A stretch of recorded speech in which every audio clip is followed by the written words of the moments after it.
حضرات محترم، خطبہ مسنونہ کے بعد آپ حضرات کی بارگاہ میں سلام عرض کیا گیا، اس کا جواب بھی نہیں ملا، اور پھر خطبہ مسنونہ کے بعد درود پاک پڑھنے کی درخواست کی گئی تو کچھ ہی لوگوں کے ہونٹ ہلے ہیں، کچھ ہی لوگوں کی زبان نے حرکت کی ہے، بقیہ لوگ اسی طریقے سے غفلت میں بیٹھے ہوئے ہیں جس طرح کسی اندھیری کوٹری کے اندر ایک آدمی غفلت کا شکار ہو کر بیٹھتا ہے۔ حالانکہ ہر مسلمان کو اس بات کا علم ہے کہ اگر سلام کرنے والا مسلمان ہو تو ایسی صورت میں اس کا جواب دینا واجب ہو جاتا ہے۔ اگر ایک مسلمان دوسرے مسلمان کو سلام کرے اور دوسرا مسلمان اس کے سلام کا جواب نہ دے تو ایک طرح سے وہ واجب کو چھوڑنے والا قرار پاتا ہے، اور واجب کو چھوڑنے کی وجہ سے عند اللہ گنہگاروں میں اس کا شمار شروع ہو جاتا ہے۔ یہ مسلمانوں کے لیے انتہائی انحطاط اور تنزلی کی بات ہے کہ دینی محفل کے اندر بیٹھے ہوئے ہیں، اللہ و رسول کا پیغام سننے کے لیے بیٹھے ہوئے ہیں، لیکن اس محفل کے اندر دین و شریعت کا دامن ہر آدمی کے ہاتھوں کے اندر مضبوطی کے ساتھ ہونا چاہیے، لیکن ہائے افسوس کہ جن محفلوں کے اندر شریعت اسلامیہ کا دامن ہاتھ میں آنا چاہیے، مشاہدہ یہ بتاتا ہے کہ انہی محفلوں کے اندر لوگ اپنے ہاتھوں سے شریعت اسلامیہ کا دامن چھوڑتے ہوئے نظر آتے ہیں۔ اگر ہاتھوں میں حضور سید عالم صلی اللہ علیہ وسلم کی تعلیمات ہوتی اور جگر کے اندر، آدمی کے دل کے اندر حضور سید عالم صلی اللہ علیہ وسلم کی سنت مبارکہ پر عمل کرنے کا جذبہ ہوتا تو سلام کرنے والا جب سلام کرتا تو اس کے مقابلے میں اتنی آوازیں بلند ہوتی کہ اس آواز سے پوری فضا گونج جاتی، لیکن وہ جذبہ مر چکا ہے، وہ محبت رخصت ہو چکی ہے، وہ درد جو گزشتہ زمانے کے لوگوں کے سینوں کے اندر ہوا کرتا تھا وہ درد اب دھیرے دھیرے ختم ہو رہا ہے۔ یہی وجہ ہے کہ دینی محفلوں کے اندر بھی ہمیں وہ رنگ نظر نہیں آتا جو صحابہ کرام اولیاء کبار کی عام زندگیوں کے اندر رنگ ہمیں محسوس ہوتا تھا۔ حالانکہ اسلام کا تقاضا یہ ہے، ہمارے مسلمان ہونے کا تقاضا یہ ہے کہ ہم جہاں بھی موقع ملے وہاں حضور نبی اکرم صلی اللہ علیہ وسلم کی سنت کریمہ پر عمل کرنے کی کوشش کریں۔ یہ بات ہو گئی سلام کی، اب آتے ہیں درود پاک کی۔ کسی کو مصطفیٰ جان رحمت پر اعتراض ہو سکتا ہے، کسی کو یا نبی سلام علیکہ پر اعتراض ہو سکتا ہے، لیکن کائنات کے اندر کوئی شخص ایسا نہیں ہوا ہے کہ جس نے لا الہ الا اللہ محمد رسول اللہ کا اقرار کیا ہو اور اس کو درود پڑھنے پر اعتراض ہو۔ اللہ کے رسول صلی اللہ علیہ وسلم کی حدیث پاک ہے، اللہ کے رسول صلی اللہ علیہ وسلم صحابہ کرام کے بیچ جلوہ فرما ہیں، فرماتے ہیں کہ میرے صحابہ مجھے بتاؤ کہ بخیل کون ہے۔ صحابہ کرام کے ذہن کے اندر بخیل کا اور کنجوس کا جو تصور تھا اس تصور کو سامنے رکھتے ہوئے ان لوگوں نے کہا کہ یا رسول اللہ، جس کے پاس مال ہو، جس کے پاس دولت ہو، جس کے پاس دنیا کے خزانے ہوں اور ان کے پاس کوئی مانگنے والا آ جائے اور وہ اپنی دولت سے کچھ حصہ مانگنے والے کے سپرد نہ کرے تو ایسی صورت میں ہم انہیں بخیل کہتے ہیں، اسے کنجوس کہتے ہیں۔ اللہ کے رسول صلی اللہ علیہ وسلم نے فرمایا کہ جو تم نے بتایا وہ تو ہے ہی، وہ اپنی جگہ درست ہے، لیکن سنو بخیل کا ایک معنی میرے سینے کے اندر بھی ہے۔ کہا کہ میرے نزدیک بخیل وہ شخص ہے کہ جس کے سامنے میرا نام لیا جائے اور وہ مجھ پر درود و سلام نہ پڑے۔ من ذکرت عندہ ولم یصلی علیہ، کہ جس کے پاس میرا ذکر کیا جائے، جس کے پاس مجھے یاد کیا جائے، جس کے پاس میرا نام لیا جائے، اور میرے نام کے مقابلے میں سامنے والا مسلمان اگر میری ذات مقدسہ کے اوپر درود و سلام نہ بھیجے تو ایسی صورت میں اسے بخیل کہتا ہوں۔ اور درود پاک کے مقابلے میں ہماری زبانیں نہیں ہلی۔ عزیزان ملت، درود پاک یہ وہ عمل ہے، یہ وہ نسخہ ہے، اور یہ وظیفہ ہے کہ جس وظیفے کے حوالے سے شیخ محقق شیخ عبدالحق محدث دہلوی رحمۃ اللہ تعالی علیہ لکھتے ہیں کہ دنیا کے اندر نبی کریم صلی اللہ علیہ وسلم کی بارگاہ میں اپنا تذکرہ کروانے کا صرف ایک ذریعہ ہے۔ وہ ذریعہ یہ ہے کہ ایک آدمی اپنے دل کو حاضر کر کے، اپنے ذہن و دماغ کو حاضر کر کے محمد الرسول اللہ صلی اللہ علیہ وسلم کا تصور جمع کر وہ آدمی درود و سلام پڑھے، تو درود و سلام پڑھنے کی وجہ سے ہمارا تذکرہ بارگاہ مصطفیٰ کے اندر ہوتا ہے۔ اللہ کے رسول صلی اللہ علیہ وسلم فرماتے ہیں کہ تم میں سے جو شخص بھی مجھ پر درود بھیجتا ہے اس شخص کا درود میری بارگاہ میں پیش کیا جاتا ہے۔ صحابہ کرام نے کہا کہ یا رسول اللہ یہ تو آپ کی زندگی کا معاملہ ہے، جب آپ کا وصال ہو جائے گا آپ اس دنیا کو خیر بات کہہ دیں گے اور آپ اپنی آخری آرام گاہ کے اندر تشریف لے جائیں گے، اس وقت کا معاملہ کیا ہے؟ تو اللہ کے رسول صلی اللہ علیہ وسلم نے فرمایا کہ پوری کائنات کے اندر اللہ رب العزت نے فرشتوں کو پھیلا دیا ہے، کائنات کے جس گوشے کے اندر، کائنات کے جس کونے کے اندر بیٹھ کر میرا امتی مجھے یاد کرتے ہوئے مجھ پر درود و سلام پڑھے گا تو اس فرشتے کی ذمہ داری ہوگی کہ اس درود و سلام کو لا کر میری بارگاہ میں پیش کرے، اور ساتھ ہی ساتھ اس بات کو بھی بیان کرے کہ فلاں علاقے کا رہنے والا فلاں شخص جو کہ فلاں کی اولاد ہے اس نے آپ کی ذات مقدسہ کے اوپر درود و سلام بھیجا ہے۔ یہ وہ عمل ہے، لیکن اس عمل کے حوالے سے بھی ہم انتہائی غیر محتاط نظر آتے ہیں۔ ہزاروں بار ہماری زبانوں کے اوپر نبی کریم صلی اللہ علیہ وسلم کا نام مقدسہ آتا ہے، لیکن ان ہزاروں مرتبہ نام آنے کے مقابلے میں ہماری زبانوں پر درود و سلام کے نغمے اور درود و سلام کے کلمات جاری ہوتے ہوئے نظر نہیں آتے۔ پڑھیے ایک مرتبہ اور سعادت مندوں کی فہرست میں اپنا نام درج کرائیے۔ اللہم صلی علی سیدنا مولانا محمد وعلی آل سیدنا مولانا محمد وبارک وسلم، صلو علیہ صلاۃ و سلام علیک یا سیدی یا رسول اللہ صلی اللہ علیہ وسلم۔ عزیزان ملت، یہ محفل مبارک ایک بزرگ کی طرف منسوب ہے، اور یہ عید میلاد النبی کی بھی محفل ہے، اور ایک ولی کامل کی عرس کی بھی محفل ہے۔ اس محفل کے اندر حضور کا بھی تذکرہ ہوگا، اور حضور کے تذکرے کے ساتھ ساتھ اولیاء کرام کی ذاتہائے مقدسہ کا بھی تذکرہ ہوگا۔ کائنات کے اندر اللہ رب العزت جن لوگوں کو اپنی بارگاہ کے قرب کے لیے چن لیتا ہے، پھر ان لوگوں کے مقام کو، ان لوگوں کے رتبے کو، ان لوگوں کے درجے کو انتہائی بلند و برتر قرار دیتا ہے۔ پھر ان کی حالت یہ ہوتی ہے کہ وہ ہوتے زمین پر ہیں، وہ چلتے زمین پر ہیں، وہ بولتے زمین پر ہیں، لیکن ان کے تذکرے کے نغمے اللہ رب العزت آسمانوں کے اندر قائم کیا کرتا ہے۔ اللہ کے رسول صلی اللہ علیہ وسلم کی حدیث پاک ہے کہ اللہ کے رسول صلی اللہ علیہ وسلم ارشاد فرماتے ہیں کہ جب ایک آدمی فرض عبادتوں کے ساتھ ساتھ نوافل کے ذریعے میرا قرب حاصل کرتا ہے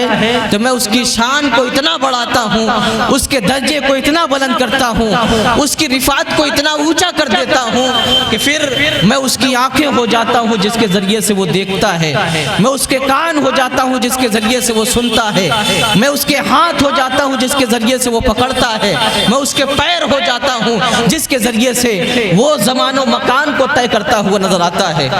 اولیاء کرام کا تذکرہ آتا ہے تو اولیاء کرام کا تذکرہ چھڑتے ہی ہمارے ذہن و دماغ کے اندر کرامتوں کا تصور آ جاتا ہے کہ ولی ہیں تو کوئی نہ کوئی کرامت بھی ظاہر ہوئی ہوگی، ولی ہیں تو کوئی نہ کوئی خرق عادت کام بھی ان سے انجام پایا ہوگا۔ عزیزان ملت، خرق عادت کام خلاف عادت کام کا ہو جانا بہت سے لوگوں کی عقلوں کو حیرت میں ڈال دیتا ہے، بہت سے لوگوں کو تعجب کے اندر مبتلا کر دیتا ہے کہ آخر سامنے والا بھی تو ہماری طرح ہی انسان ہے، اس کے بھی 2 ہاتھ تھے، اس کا بھی ایک وجود تھا، اس کے بھی 2 پیر تھے، وہ بھی کپڑے پہنتا تھا، وہ بھی زندگی کے اندر کھانے کھاتا تھا، ساری چیزوں میں بظاہر وہ ہمارے جیسا ہی نظر آتا تھا، لیکن کیا بات ہے کہ ان سے خرق عادت کام انجام پائے۔ یہ عقدہ اگر حضور سید عالم صلی اللہ علیہ وسلم حل نہ فرماتے تو یہ عقدہ شاید کبھی حل نہ ہوتا۔ غوث اعظم ایک وقت میں 70 مقامات پر پہنچ جاتے ہیں۔ غوث اعظم کے سامنے ایک مردہ آتا ہے تو اس مردے کو آپ کن باذن اللہ کہتے ہوئے زندہ کر دیتے ہیں۔ غوث اعظم کی بارگاہ میں ایسے ایسے عجائب اور ایسے ایسے تعجب خیز واقعات انجام پائے کہ خدا کی قسم ان چیزوں کے اندر اگر ایک آدمی غور و فکر کرتا ہے تو اس کی عقل تعجب کے اندر مبتلا ہو جاتی ہے، اس کی عقل جو ہے حیران و ششدر ہو کر رہ جاتی ہے۔ آخر اولیاء کرام جو بظاہر ہم جیسے نظر آتے ہیں ان سے خرق عادت کام کیسے انجام پا جاتے ہیں؟ تو اس کا جواب نبی اکرم صلی اللہ علیہ وسلم نے اسی حدیث مبارکہ کے اندر دیا ہے کہ نبی اکرم صلی اللہ علیہ وسلم نے فرمایا کہ اللہ رب العزت فرماتا ہے کہ جب بندہ میرا قریبی ہوتا ہے میں اس کو منتخب کرتا ہوں، کائنات سے جب میں اس کو چنتا ہوں تو پھر اس کا مرتبہ اور اس کا مقام اتنا بلند کرتا ہوں کہ آنکھیں اس بندے کی ہوتی ہیں لیکن ان آنکھوں کے اندر جو دیکھنے کی بے پناہ طاقت و قوت ہوتی ہے وہ میری طرف سے ہوتی ہے۔ یہی وجہ ہے کہ ایک ولی کامل چاہے زمین کے کسی اور خطے کے اندر موجود ہو لیکن زمین کے دوسرے خطے کا شخص اگر اس ولی کامل کی بارگاہ میں استغاثائی کلمات بلند کرتا ہے تو ایسی صورت میں وہ ولی کامل اپنی جگہ موجود ہوتے ہوئے خدا داد قدرت کی بنیاد پر اپنی جگہ رہتے ہوئے اس سائل کی حالت کو بھی دیکھتا ہے اور ساتھ ہی ساتھ اس سائل کی امداد کرتے ہوئے بھی نظر آتا ہے۔ ایسے ہی کہ ایک ولی کامل اگر دنیا کے کسی کونے کے اندر ہو اور دوسرے کونے کے اندر اس کا ماننے والا اگر اس کو پکارے تو ایسی صورت میں اس کی امداد کے لیے بھی وہ ولی باکرامت باقاعدہ طور پر تشریف لاتا ہے اور اپنے ماننے والے کی پریشانیوں کو بھی دور کرتا ہوا نظر آتا ہے۔ سیدنا غوث اعظم رضی اللہ تعالیٰ عنہ کے بارے میں مشہور ہے کہ سیدنا غوث اعظم رضی اللہ تعالیٰ عنہ نے فرمایا کہ اگر میرا مرید مشرق کے اندر ہو اور میں مغرب کے اندر ہوں، یعنی میرا مرید اگر پورب کے کسی علاقے کے اندر ہو اور میں پشچم کے کسی علاقے کے اندر ہوں اور اس کا ستر کھل جائے تو اللہ رب العزت نے عبد القادر کو وہ قدرت دی ہے، وہ کمال عطا فرمایا ہے کہ مغرب میں ہونے کے باوجود مشرق میں رہنے والے مرید کی میں امداد بھی کر سکتا ہوں اور اس کی ستر پوشی بھی کر سکتا ہوں۔ تو اولیاء کبار کی ذات مقدسہ کے اندر جو کمال پیدا ہوتا ہے وہ کمال اللہ رب العزت کی طرف سے پیدا کیا جاتا ہے، وہ کمال اور وہ قوت اللہ رب العزت کی عطا کردہ ہوتی ہے۔ یہی وجہ ہے کہ اولیاء کرام کی زندگیوں کے اندر ہمیں باقاعدہ طور پر نظر آتا ہے کہ انہوں نے اپنی زندگیوں کے اندر ایسے کارنامے انجام دیے، ایسے واقعات چھوڑے، زندگی کے ایسے لمحات چھوڑے کہ ان لمحات کے اندر جب ایک آدمی غور و فکر کرتا ہے تو اس کی عقلیں متعجب ہو جاتی ہیں، اور تعجب کا شکار کیوں نہ ہو ان کی عقلیں۔ اولیاء کرام کی عظمتوں کی جو ابتدا ہے وہ عام انسانی عقلوں کی انتہا ہے کہ جہاں عام انسانی عقلیں کام کرنا بند کر دیتی ہیں وہاں اولیاء کرام کی ذات مقدسہ کے کمالات کی ابتدا شروع ہوتی ہے۔ اسی وجہ سے اولیاء کرام کے حوالے سے ہر مسلمان کو حساس رہنا چاہیے اور اپنے سینے کے اندر ہر ولی کامل کی عقیدت، ہر ولی کامل کی محبت ضرور ہونی چاہیے۔ اور ساتھ ہی ساتھ آج ہمارا حال یہ ہے کہ صرف ہم کرامتوں کے پیچھے دوڑ رہے ہیں، نعرہ تکبیر، نعرہ رسالت، علماء اہل سنت،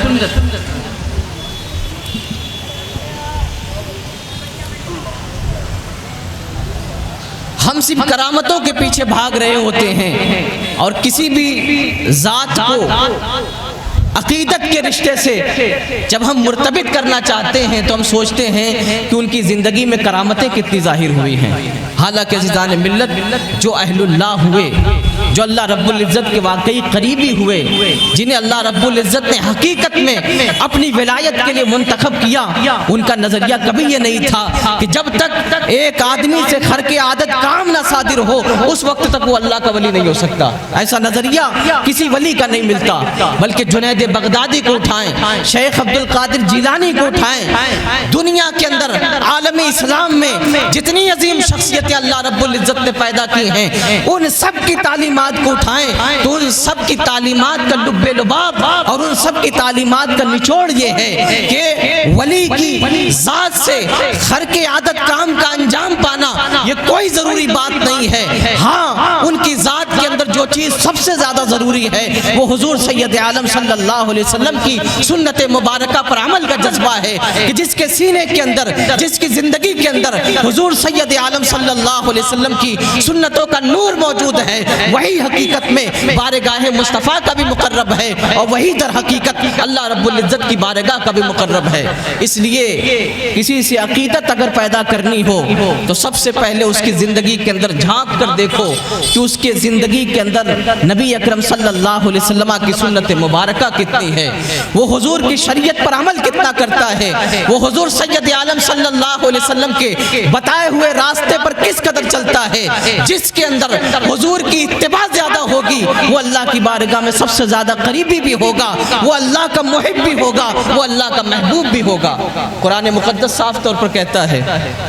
کہ قرآن مقدس جب یہودیوں نے کہا کہ ہم اللہ کے محبوب ہیں، ہم حقیقت میں اللہ سے محبت کرنے والے ہیں، تو اس وقت قرآن نے محمد الرسول اللہ صلی اللہ علیہ وسلم کی زبان فیض ترجمان کے ذریعے سے اس حقیقت کو عالم انسانیت کے اندر واضح کیا اور کہا کہ قل ان کنتم تحبون اللہ فاتبعونی یحببکم اللہ. کہ اے محبوب ان یہود و نصارہ سے کہہ دو کہ اگر تم اللہ کی محبت کے دعوے دار ہو، اگر تم اللہ سے محبت کرنے کا دعویٰ کرتے ہو، اگر تم اس بات کے دعوے دار ہو کہ تم اللہ کے مقرب ہو، تو تم لوگ میری اتباع کرو. جب تم میری اتباع کرو گے یحببکم اللہ، تو اللہ رب العزت تمہیں اپنا محبوب بنا لے گا. کائنات کے اندر اللہ رب العزت کی محبوبیت کے مقام کو حاصل کرنا ہے تو بارگاہ مصطفیٰ کے اندر آنا پڑے گا، دہلیز مصطفیٰ کو چومنا پڑے گا، نبی اکرم صلی اللہ علیہ وسلم کی بارگاہ کی گداگری کو قبول کرنا پڑے گا. تب جا کر اللہ رب العزت جو ہے بندے کی محبت کو بھی قبول فرمائے گا اور اس محبت کو قبول کرنے کے ساتھ ساتھ اس بندے کو اپنی بارگاہ کا محبوب بھی بنا لے گا. اور یہ سارے اولیاء کرام، چاہے وہ گھاسی شہید ہوں، چاہے بنارس کے کبار اولیاء کرام ہو، چاہے دنیا بھر کے جو ہے اکابر اولیاء ہوں، ان سب کی زندگیاں ہمیں بتاتی ہیں کہ ہم اس وقت تک ان کی بارگاہ کے بھی حقیقت میں عقیدت مند نہیں ہوں گے جب تک کہ ہماری زندگیوں کے اندر نبی اکرم صلی اللہ علیہ وسلم کی حقیقی تابعداری نہ پیدا ہو جائے. اور حقیقی تابعداری حضور سید عالم صلی اللہ علیہ وسلم کے دین سے آگاہی کی بنیاد پر ہوگی. آج ہمیں معلوم نہیں کہ شریعت کے احکام کون سے ضروری ہیں اور کون سے ضروری نہیں ہیں. اگر 11ویں کا مہینہ آیا تو فاتحہ کرنا ہم ضروری سمجھتے ہیں، کسی کا انتقال ہو گیا تیجا کرنا ہم ضروری سمجھتے ہیں، کسی کا انتقال ہو گیا 40واں کرنا ہم ضروری سمجھتے ہیں. یہ چیزیں اخلاقیات سے ضرور ہیں، علماء نے اس کو مستحب بھی لکھا ہے اور اس کے اچھے نتائج بھی جو ہے اولیاء کرام کے کشف سے ظاہر ہوئے ہیں. لیکن عزیزان ملت، آج ہم میں کا اکثر بلکہ ہر فرد تیجے کے اندر شرکت ضرور کرتا ہے، 40ویں کے اندر شرکت ضرور کرتا ہے، دیگر مستحب محافل کے اندر شرکت ضرور کرتا ہے، لیکن اگر آج ہماری شرکت نہیں ہوتی تو 5 وقت کی نمازوں کے اندر شرکت نہیں ہوتی. نبی اکرم صلی اللہ علیہ وسلم جو دین لے کر آئے، اس دین کے اندر اللہ رب العزت نے بہت سارے احکامات حضور سید عالم صلی اللہ علیہ وسلم کے ذریعے سے انسانیت کے حوالے کیے، لیکن سارے احکام اللہ رب العزت نے دنیا کے اندر عطا فرمایا. قرآن پڑھنے کا حکم دنیا کے اندر، حج کرنے کا حکم دنیا کے اندر، سارے احکام کا حکم نبی اکرم صلی اللہ علیہ وسلم جب اس گیتی کے اوپر جلوہ فرما تھے آپ کو عطا کیے گئے. لیکن جب نماز کی باری آئی ہے، نماز کی فرضیت کی باری آئی ہے، نماز کی قطعیت کی باری آئی ہے، تو اللہ کے رسول صلی اللہ علیہ وسلم کو اللہ رب العزت نے کبھی فرشتوں کے ذریعے، کبھی براق کے ذریعے، کبھی رفرف کے ذریعے، کبھی کسی اور ذریعے سے پروردگار عالم نے اپنے محبوب کو لامکان میں اپنے قرب کے اندر بلایا، اور اپنے قرب میں بلانے کے بعد اللہ رب العزت نے اپنی بارگاہ سے اپنے محبوب کو جو تحفہ عطا فرمایا وہ تحفہ نماز تھی. اسی وجہ سے حضور سید عالم صلی اللہ علیہ وسلم جب دنیا کے اندر آئے معراج سے واپس، تو آپ نے کہا کہ الصلاۃ معراج المومنین، کہ خدا کی بارگاہ تک میری ذات پہنچی ہے. میں نے اپنے سر کی آنکھوں سے اللہ رب العزت کی ذات مقدسہ کا مشاہدہ کیا ہے، لیکن اللہ رب العزت کی قدرتوں کے اندر شغف پیدا کرنا ہے تو اس ذریعے کو قبول کرنا ہوگا، اس ذریعے کو اپنی زندگی کے اندر جگہ دینا ہوگا. جو ذریعہ، جو وسیلہ میں اللہ کی بارگاہ سے لے کر ساری انسانیت کے لیے لایا ہوں، وہ ذریعہ کیا ہے؟ الصلاۃ معراج المومنین، نماز مومنوں کی معراج ہے. کہیں عرس ہو تو عرس کے اندر ہماری شرکت ضروری ہے، لیکن نمازوں کے اندر ہم نہیں پہنچتے. آج حالات یہ ہیں، ہمارے ایمان اور عقیدے کی کمزوری یہ ہے کہ اگر آج کوئی دعا تعویذ کے نام پر ایک کوٹھری کھول لے تو وہاں مردوں کا ازدحام لگ جاتا ہے، عورتوں کی بھیڑ اکٹھا ہو جاتی ہے، اور جتنی دیر تک وہ بیٹھا رہے اتنی دیر تک لوگ وہاں سے ہلنے کی کوشش نہیں کرتے. لوگ سمجھتے ہیں کہ شفا کا سارا دار و مدار اسی کے ہاتھ میں اللہ رب العزت نے ودیت کر دیا ہے. ہم ایک عامل کے حوالے سے تو یہ حسن عقیدت رکھتے ہیں، لیکن اللہ رب العزت سے ہماری حسن عقیدت کہاں گئی؟ پروردگار عالم ہی سارے مصائب کو ٹالنے والا ہے، ساری رحمت عطا کرنے والا ہے، لیکن بارگاہ مصطفیٰ سے ہم دور ہیں اور دوسروں کے دروازے پر جا کر کھڑے ہو کر ہم اپنی گداگری کا رونا روتے ہوئے نظر آتے ہیں. عزیزان ملت، وہ رب بڑا کریم ہے، وہ رب بڑا مہربان ہے، وہ رب بخشنے پر جب آتا ہے تو لوگوں کی خطاؤں کو نہیں دیکھتا. ایک بندے کی ہلکی سی نیکی کی بنیاد پر اللہ رب العزت بندوں کو بخشش کا پروانہ عطا کر دیتا ہے. اس رب کی بارگاہ کو ہم ویران کیے ہوئے ہیں. مسجدوں تو ہم نے بنا لی، مسجدوں کے اندر ہم نے ایسیوں کا انتظام کر لیا، مسجدوں کے اندر ہم نے ٹھنڈے پانیوں کا انتظام کر لیا، لیکن ان مسجدوں کے ذریعے سے بارگاہ مصطفیٰ تک پہنچنے کا جو راستہ جاتا ہے اس راستے کو ہم فراموش کر چکے ہیں. یہی وجہ ہے کہ قوم در بدر بھٹک رہی ہے، قوموں کے دروازے کے اوپر گمراہیت دستک دے رہی ہے، اور آج حالات اتنے خراب ہو گئے کہ آج غیروں کی نظریں صرف ہماری اپنی ذاتوں کے اوپر نہیں ہیں، بلکہ ہمارے گھروں کے اندر جو ہماری باپردہ خواتین ہیں ان کی عزت و ناموس کی طرف بھی ان غیروں کے گندے ہاتھ، ان غیروں کے گندے نظریات پہنچتے ہوئے نظر آتے ہیں. عزیزان ملت، اپنے دین سے آگاہی حاصل کرو، اپنے دین کے قریب آؤ. آپ کے رسول نے، آپ کے خدا نے جن اعمال کو ضروری قرار دیا ہے ان اعمال کو سینے سے لگاؤ، اور وہ اعمال جب سینے سے لگیں گے تو خدا کا نور سینوں کے اندر ودیت ہوگا. پھر حالات یہ ہوں گے کہ کسی کو راہ راست پر لانے کے لیے ہمیں بولنے کی ضرورت نہیں ہوگی، ہمارے کردار سے لوگ دین کا راستہ طے کرتے ہوئے نظر آئیں گے. عزیزان ملت، اللہ رب العزت بڑا کریم ہے. اس رب کی بارگاہ کو نہ چھوڑو، نمازوں کو ترک نہ کرو، دینی احکام کو ترک نہ کرو، بلکہ اللہ کے رسول صلی اللہ علیہ وسلم کا تو احتیاط یہ بتاتا ہے کہ اللہ کے رسول صلی اللہ علیہ وسلم نے اپنی زندگی کے اندر کوئی نیکی فراموش نہیں کی. جس نیکی کو کرنے کا موقع ملا ہے نبی اکرم صلی اللہ علیہ وسلم نے ایک کامل اسوہ امت مسلمہ کے سامنے پیش کرنے کا جذبہ لے کر آپ نے ہر نیکی کے اندر حصہ لیا. کہا کہ کوئی نیکی دنیا کے اندر چھوٹی نہیں ہے. کوئی 5 وقت کی نمازوں کے ساتھ ساتھ اگر تہجد کی بھی کبھی اہتمام کرتا ہے تو یہ بہت اچھا کام ہے.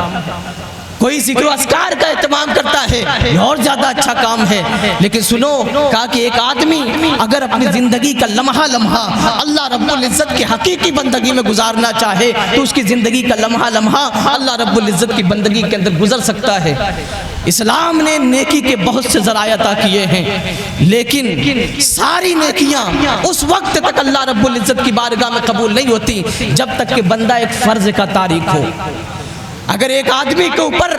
فرض چھوڑنے کا وبال موجود ہے تو وہ دوسری نیکیاں کرے، ان دوسری نیکیوں کی جو نورانیت، ان دوسری نیکیوں کی جو روحانیت ہے، وہ روحانیت کما حق بندے کو حاصل نہیں ہو سکتی۔ ہاں، جب فرض نمازوں، فرض عبادتوں کا اہتمام کر لیتا ہے اور فرض جو ہے عبادتوں کا اہتمام کرنے کے بعد جب مزید نیکیوں کے اندر حصہ لیتا ہے تو پھر اللہ رب العزت کی جو حقیقی رحمت ہے وہ بندوں کی طرف متوجہ ہوتی ہوئی نظر آتی ہے۔ کائنات کے اندر کوئی نیکی چھوٹی نہیں ہے۔ ہمیں ایک حدیث پاک یاد آتی ہے،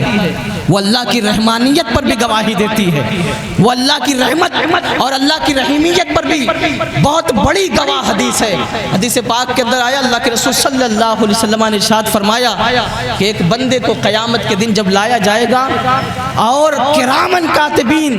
جب اس کے نامہ اعمال کو لا کر اس کی آنکھوں کے سامنے کھولیں گے تو اس کے گناہوں کا جو دفتر ہوگا وہ اتنا بڑا ہوگا، اتنا بڑا ہوگا، حضور فرماتے ہیں کہ تا حد نگاہ صرف اور صرف گناہ ہی گناہ نظر آئیں گے۔ اللہ رب العزت فرمائے گا کہ اے میرے بندے،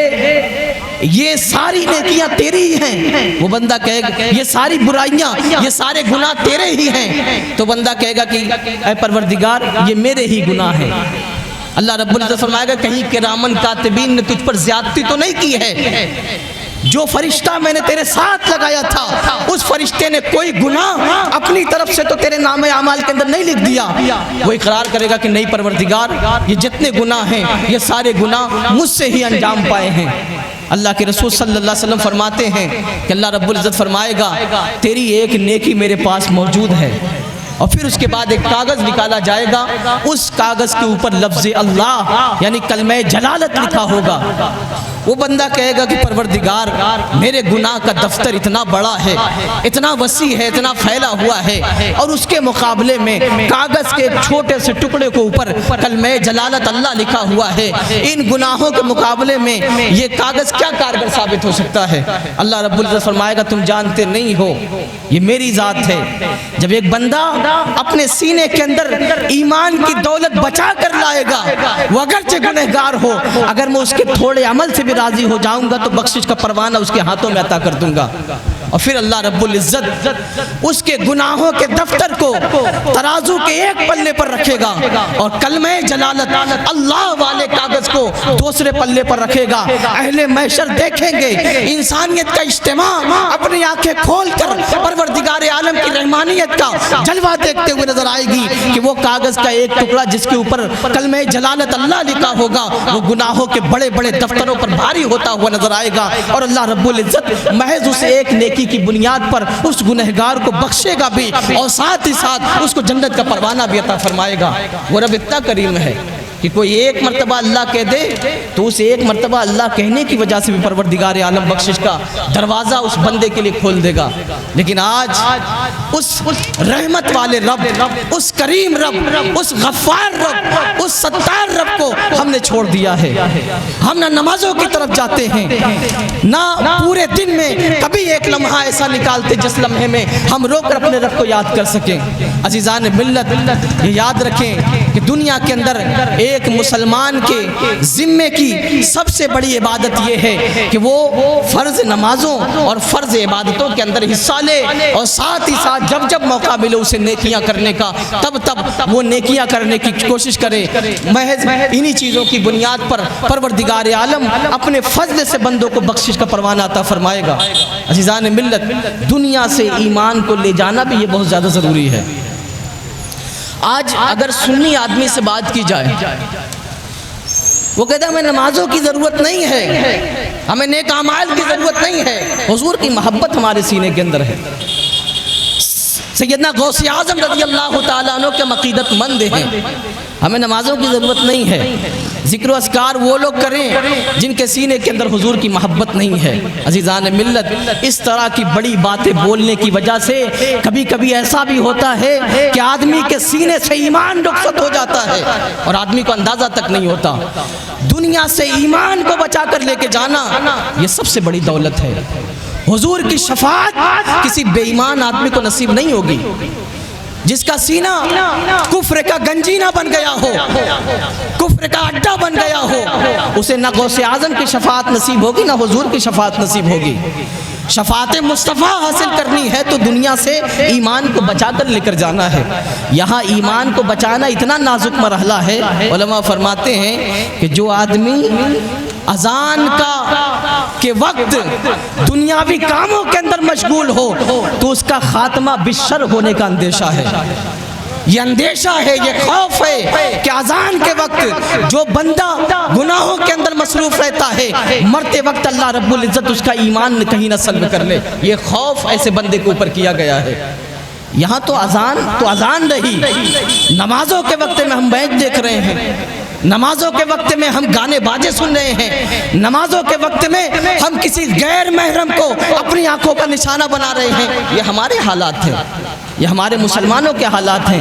نبی کریم سے ہمیں محبت ہے، یا رسول اللہ کا نعرہ بھی لگائیں گے، کوئی حضور کے بارے میں بول دے تو اس کے مقابلے میں جتنا تشدد ہو سکتا ہے ہم کریں گے۔ یہ ساری چیزیں ٹھیک ہیں اور یہ ایمان کا حصہ بھی ہے، لیکن اس کے بعد نبی اکرم صلی اللہ علیہ وسلم کی محبت کا تقاضا کیا ہے کہ حضور نے جو کیا وہ ہم کریں۔ حضور نے جس راستے کو اختیار کیا اس راستے کو ہم اختیار کریں۔ اگر حضور کی محبت کا دعویٰ ہے، حضور کا کردار ہمارے سینوں کے اندر نہیں ہے تو پھر یہ محبت کس کام کی؟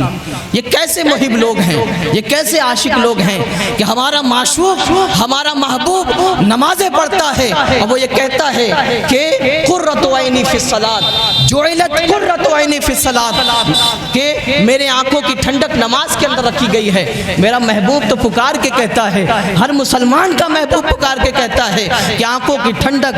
دلوں کا چین مصطفیٰ کریم صلی اللہ علیہ وسلم کی آنکھوں کی ٹھنڈک نماز کے اندر رکھی گئی ہے۔ لیکن یہ عاشقان مصطفیٰ ہیں کہ اذان جب دی جاتی ہے تو یہ نماز کی طرف مائل ہونے کی کوشش نہیں کرتے۔ عزیزان ملت، اس ہوائی محبت سے باز آؤ اور اس محبت کا دامن تھامو جس محبت کا دامن صحابہ کرام نے تھاما تھا۔ صحابہ کرام کا حسن اتباع کیا تھا؟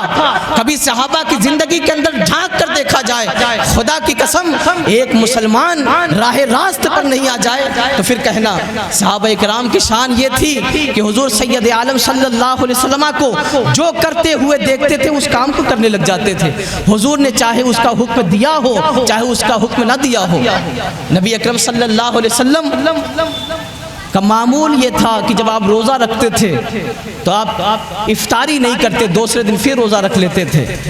جس کو صوم دہر کہا جاتا ہے۔ صحابہ کرام نے جب دیکھا کہ رسول کریم صلی اللہ علیہ وسلم جو اللہ کے محبوب ہیں اور حقیقت میں اللہ رب العزت نے ان کو وہ مقام عطا فرمایا ہے جس مقام تک کسی بشر کی رسائی نہیں ہے، کہا کہ جب یہ رسول ہو کر یہ روزہ رکھتے ہیں تو ہم تو ویسے ہی عام بندے، ہمیں تو بدرجہ اولا روزہ رکھنا چاہیے۔ صحابہ کرام تو اس راستے پر نکل پڑے، مسلسل روزہ رکھتے رہے، بدن کے اندر نقاہت پیدا ہو گئی، کمزوری پیدا ہو گئی۔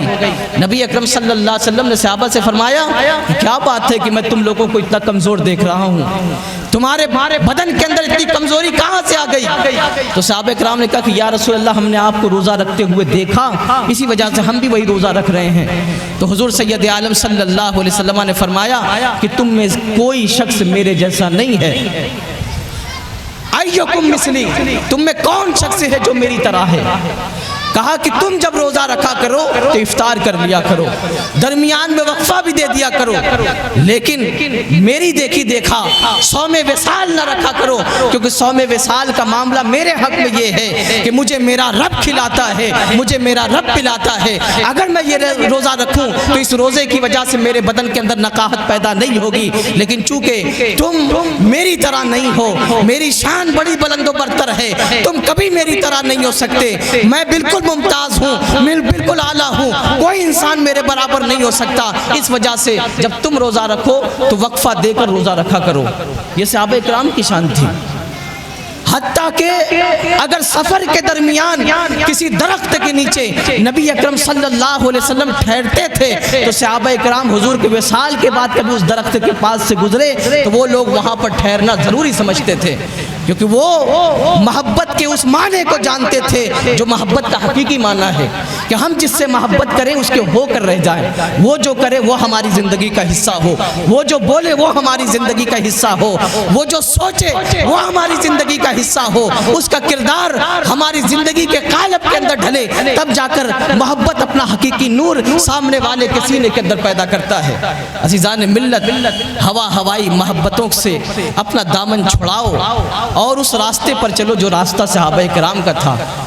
اور چونکہ انہوں نے حضور کو اس طریقے سے فالو کیا تھا، حضور کا اس طریقے سے اتباع کیا تھا، اسی وجہ سے اللہ رب العزت نے حضور کے بعد، انبیاء و مرسلین کے بعد صحابہ کرام کی جماعت کو سب سے اونچا قرار دیا۔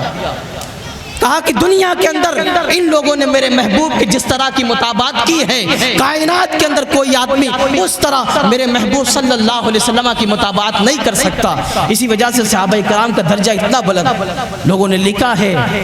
کہ کوئی غوث بنے گا، کوئی ابدال بنے گا، کوئی قطب بنے گا، کوئی اپنے دور کا ولی کامل ہوگا، کوئی اجتہاد کے منصب پر فائز ہوگا، لیکن کائنات کے اندر صبح قیامت تک صحابہ کرام کی جماعت کے بعد کوئی ایسا پیدا نہیں ہوگا جو صحابہ کرام کے درجے تک پہنچ سکے۔ صحابہ کرام کو یہ درجہ کیوں نصیب ہوا؟